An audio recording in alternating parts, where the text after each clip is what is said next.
Good evening and welcome to one of my beer reviews. Okay, it's time to review a beer which I haven't had before by a brewery which, well, they're becoming incredibly popular. And considering they've only been going a matter of months, they have hit the floor running and they're starting to make a pretty good name for themselves in craft beer world. It's this stuff. It's Loka Simcoe Stout. Now, Loka as I said, they've been going only a matter of months.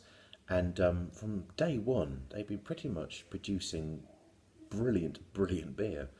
They actually remind me a little bit of Sirencraft when they first started, because back in 2013, when Sirencraft, entered the brewing industry, their beers were fantastic from day one. I know they had a fair old financial backing behind them, and the brewer at the time was an American chap. I think his name was Brett. I think it was. I never met him. And he already had a lot of experience in brewing, so their beer was outstanding from the moment they started. And I don't know much. I don't know anything really about Loka at all. I know they're based in North Wales in a place called Maud. I haven't been there. I know my mate John Beeson's been there recently on his little trip to North Wales. And they brew in Polly's old stable, is what they say.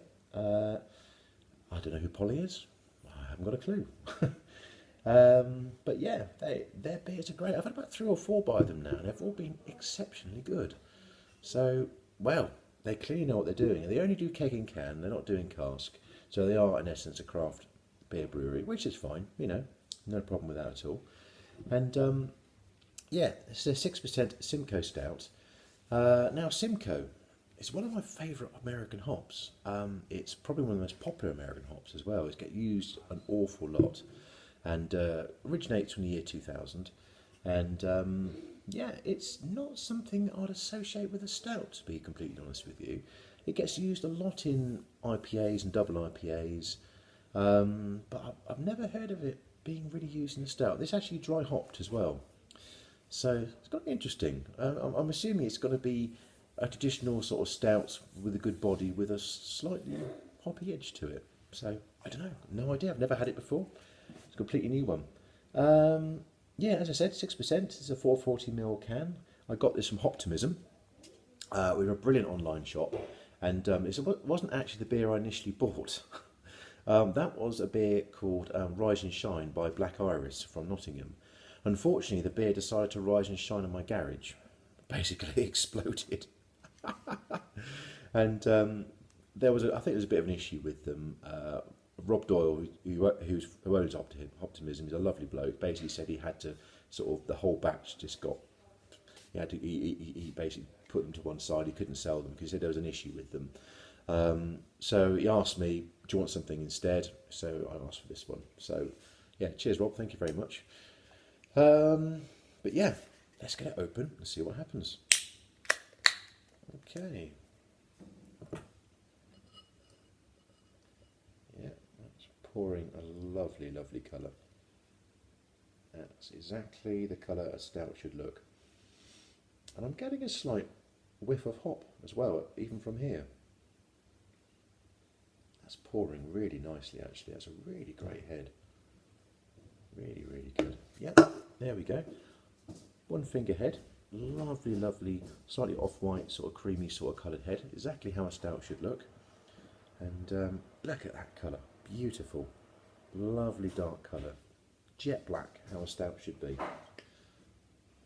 Wow, it's going with the nose. I'm getting a real chocolate hit from it, actually. And there's a slight twang of hops in the background. I can just about pick up probably where the Simcoe is coming from.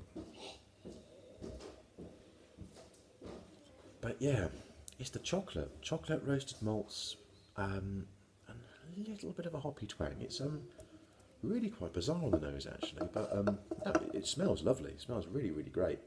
Right, let's go with the taste. Cheers.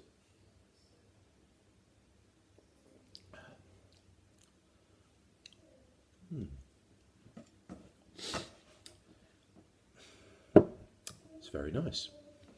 It's very nice indeed. It's a little thin, but the flavour is very complex.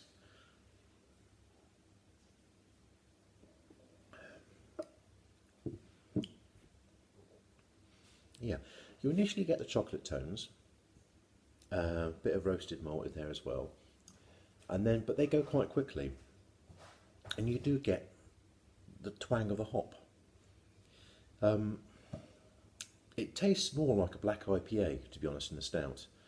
But it is thin, as I said, but not overly. It's not watery. You know, it's not like dishwater or anything. You know, it is slightly thin, and it's bizarre because you do get the initial flavour of what you kind of expect from a stout, although slightly more chocolatey than you might expect. But then it does disperse, and you've got that hoppiness there, which is obviously coming from the dry hopping of the Simcoe. Yeah, because Simcoe is quite a potent hop, you know, hence it's used in double IPAs and other sorts of strong flavoured beers. And yeah, it's a really complex beer. It's one of the most odd beers I've had for a while, but odd in a nice way. You know, it's not bad. Yeah, it's peculiar stuff. Loka Poly's Simcoe Stout coming in at 6%. Would I drink it again? I probably would. I wouldn't rush out and get another can of it, but you know, if I was offered some, or if it was on, you know, on keg in a pub or something, and yeah, I'd certainly have it, but I wouldn't actively seek to find another can of it. No, I don't think I would. So what would I give Loka Poly's Simcoe Stout? I think for me it's a 7. It's a 7 out of 10 beer. It's good stuff. And generally speaking, as I said before, you can't really go far wrong with Loka Poly. They're producing some really great beers, and for such a fledgling brewery, I've only been going for a matter of like 5 months or so. They're doing amazingly well. I mean, they're getting their beers in London already. I mean, you can buy their cans in the Rake in Covent Garden. Not Covent Garden, I beg your pardon. Borough Market, sorry. Which, for a small brewery, getting their beers in a place like that already is like, wow. They clearly know the right people. But anyway, thank you very much for listening, and all the best. Cheers, goodbye.